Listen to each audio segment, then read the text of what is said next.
lorsque le capitaine Tom Satre emmena sa famille pour une paisible croisière dominicale sur les eaux glacées du sud-est de l'Alaska. Tranquille sur toute l'Alo. Mais ce que sa S eurent aperçu soudainement flottant parmi les vagues glaciales ce jour-là était quelque chose qu'il n'avait jamais vu en plus de 40 ans passés sur ces eaux. 4 formes sombres se déplaçaient d'une manière étrange. Le matin du 3 octobre 2010 commença comme n'importe quel autre jour d'automne à Juneau, en Alaska. Le ciel était d'un gris menaçant et un vent mordant soufflait depuis le glacier Taku, soulevant des moutons blancs à la surface du détroit de Stephen. Le capitaine Tom Satre se tenait à la barre de son bateau de charter de 62 pieds, l'Alaska Quest. Alaskien de 3e génération, Tom avait passé plus de 40 ans sur ces eaux. Pourtant, rien dans toutes ces décennies ne l'avait préparé à ce qu'il allait voir. « Tom, peux-tu ralentir un peu ?» lança sa S-Ur Sharon Kelly depuis l'arrière du bateau. « Ça devient assez agité ici. » Tom acquiesça et réduisit la vitesse. À ses côtés, sa fille Anna sirotait son café tandis que son fils Tim ajustait sa veste contre le vent glacial. La famille Satre était partie ce matin-là pour une sortie dominicale relaxante. Naviguant à environ 40 km au sud de Juneau, en direction de la petite communauté de Taku Harbor. Alors que l'Alaska Quest fondait les vagues d'environ 1 mètre, Sharon s'approcha du bastingage. L'eau avait une teinte vert glacier profonde. La température dépassait à peine le point de congélation. C'est alors qu'elle les vit. « Tom !» cria-t-elle, sa voix couvrant le bruit du vent. « Tom, viens voir ça tout de suite. » Tom tourna la tête, l'estomac noué par l'urgence dans la voix de sa S-Ur. Il sortit de la cabine et suivit du regard le doigt pointé de Sharon. Au début, il ne vit rien, seulement de l'eau grise, de l'écume blanche et le mouvement incessant des vagues. Puis, lentement, 4 formes sombres émergèrent à environ 400 mètres du bateau. Elles se déplaçaient ensemble, dans une formation étrange, leurs têtes sombres oscillant juste au-dessus de la ligne d'eau. Tom se figea. En toutes ces années de navigation, il n'avait jamais rien vu de semblable. « Qu'est-ce que c'est ?» demanda Tim en se précipitant vers le bastingage. « Ce sont des phoques. »« Ça ne peut pas être des phoques, » répondit Anna. « Les phoques plongent. »« Regarde, ces choses restent à la surface.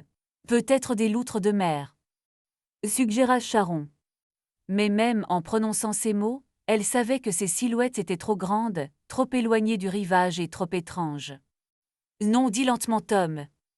Quoi que ce soit, ce ne sont pas des loutres. » Il prit ses jumelles et les porta à ses yeux. Pendant un long moment silencieux, il fixa l'horizon. Quelque chose n'allait pas.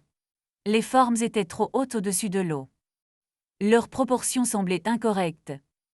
Leur manière de se déplacer, la tête droite et le corps entièrement immergés, ne correspondaient à aucun animal marin qu'il connaissait. « Tom ?» demanda Sharon avec précaution. « Qu'est-ce que c'est ?» Soudain, l'une des créatures tourna la tête, et Tom aperçut clairement quelque chose qui lui glaça le sang. 2 longues oreilles pointues couvertes d'un pelage brun doux, frémissant au-dessus des vagues glacées. Son souffle se coupa. « Ce n'est pas possible, » murmura-t-il. « Quoi ?» demanda Tim en lui prenant presque les jumelles des mains. « Papa, qu'est-ce que c'est ?» Un long silence suivit. « Oh mon Dieu !» Tim abaissa lentement les jumelles. Son visage avait perdu toute couleur. « Papa, ce sont des cerfs. » La famille resta figée. Sharon prit les jumelles et poussa un cri de surprise. 4 jeunes cerfs se trouvaient au milieu du détroit de Stephen, à plus de 2 kilomètres du rivage le plus proche. Nageant dans des vagues d'1 mètre dans une eau à peine au-dessus du point de congélation. « Comment est-ce possible ?» souffla Anna. Tom secoua la tête. Il avait déjà vu des cerfs à queue noire de Sitka nager entre des îles. Ils étaient connus pour cela. Mais cette situation était différente. Ces cerfs étaient loin de toute route de traversée habituelle. Leur tête dépassait à peine de l'eau. Leur corps tremblait.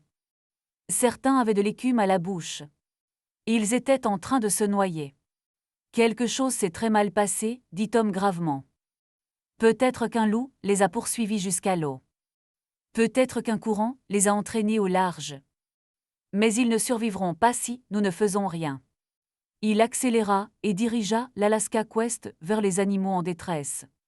Mais lorsque le bateau se rapprocha, quelque chose se produisit que personne dans la famille n'aurait pu imaginer. Au lieu de fuir, les 4 cerfs se tournèrent et nagèrent directement vers le bateau. Tom, dit Charon d'une voix tremblante, tu vois ce que je vois. Tom serra le gouvernail. Les 4 jeunes cerfs nageaient vers l'Alaska Quest aussi vite que leurs pattes épuisées le leur permettaient. Lorsqu'ils atteignirent le bateau, ils commencèrent à tourner autour, levant leurs grands yeux vers la famille. Ils demandent de l'aide, murmura Anna. Papa, ils demandent vraiment de l'aide. Leur regard contenait une supplique évidente. Leur tête disparaissait, parfois sous l'eau avant de réapparaître. Ils étaient à quelques minutes de la noyade. Nous devons les faire monter à bord, déclara Tom. Anna ouvre la porte arrière. Charon apporte toutes les serviettes et couvertures que tu peux trouver. L'Alaska Quest possédait une plateforme de baignade basse à l'arrière, idéale pour aider un animal épuisé à sortir de l'eau. Mais les cerfs, paniqués et exténués, passaient dessous sans réussir à y monter. Tom comprit qu'il ne restait qu'une solution. Il allait devoir les attraper un par un au lasso et les hisser à bord. Il fabriqua rapidement un lasso avec une corde et se pencha au-dessus de la poupe. Le premier cerf s'approcha. Doucement mon grand, murmura Tom. On va te sortir de là. Il passa délicatement la corde autour de son cou et tira. L'animal de près de 40 kilos semblait incroyablement lourd, trempé, gelé et totalement épuisé. Tim s'agrippa à la ceinture de son père pour le retenir tandis qu'il hissait le cerf sur la plateforme puis sur le pont. À peine ses sabots touchèrent-ils le bateau qu'il s'effondra, tremblant violemment. Mon Dieu, souffla Charon. Il est en train de mourir de froid. Mais 3 autres cerfs étaient encore dans l'eau.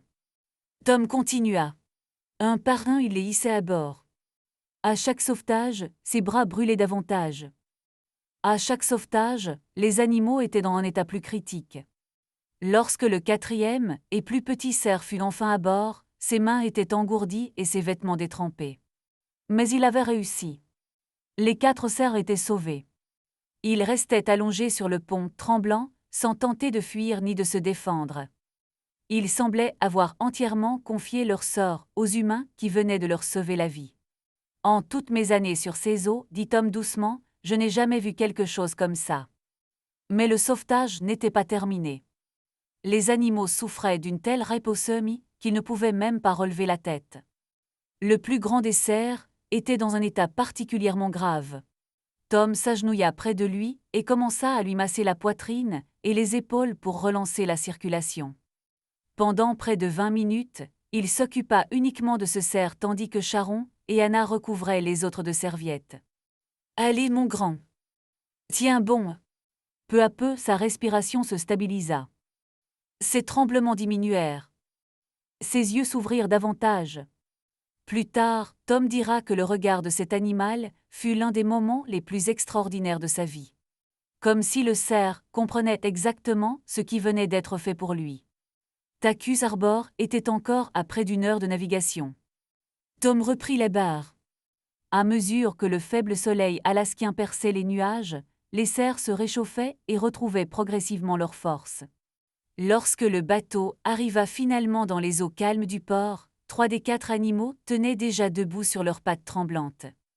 Le plus petit, cependant, restait incapable de se lever. Tom ouvrit la porte arrière, s'attendant à ce que les cerfs s'enfuient immédiatement. Mais ce qui se produisit ensuite fut l'un des moments les plus émouvants de toute l'histoire. Le premier cerf sauvé se leva lentement et s'approcha de la sortie. Puis il s'arrêta. Il tourna la tête et regarda Tom. Pendant un long instant silencieux, il le fixa. Tom ne trouva jamais les mots pour décrire ce qu'il lut dans ce regard. Comme si le cerf disait simplement « Merci ». Puis il bondit sur le quai et disparut vers la forêt. 2 autres suivirent peu après. Le plus petit restait incapable de marcher. Tim alla chercher une brouette. La famille y installa délicatement le jeune cerf et le transporta jusqu'à une zone herbeuse baignée de soleil près du port. Là, ils l'aidèrent à essayer de se relever. Encore et encore, il se levait, faisait 1 ou 2 pas puis s'effondrait. Cela sembla durer une éternité. Puis enfin, après ce qui devait être sa 20e tentative, il resta debout. Un pas. Puis un autre. Puis encore un autre. Lentement mais avec détermination, il se dirigea vers la forêt. La famille Satre regarda en silence, les larmes aux yeux. Arrivé à la lisière des arbres, le petit cerf s'arrêta un instant avant de disparaître dans la nature, rejoignant ses 3 compagnons. Les 4 cerfs avaient survécu. Tom se tourna vers sa famille. Il venait d'assister à quelque chose de rare, d'extraordinaire, quelque chose qui semblait défier toutes les règles de la nature. Les cerfs sauvages ne nagent pas vers les bateaux. Ils les fuient. Les cerfs sauvages n'acceptent pas l'aide des humains. Ils la combattent. Mais en cette froide journée d'octobre 2010, 4 jeunes cerfs désespérés avaient brisé toutes les règles de leur espèce en choisissant de faire confiance à 4 parfaits inconnus. Et ces inconnus ne les avaient pas laissés tomber.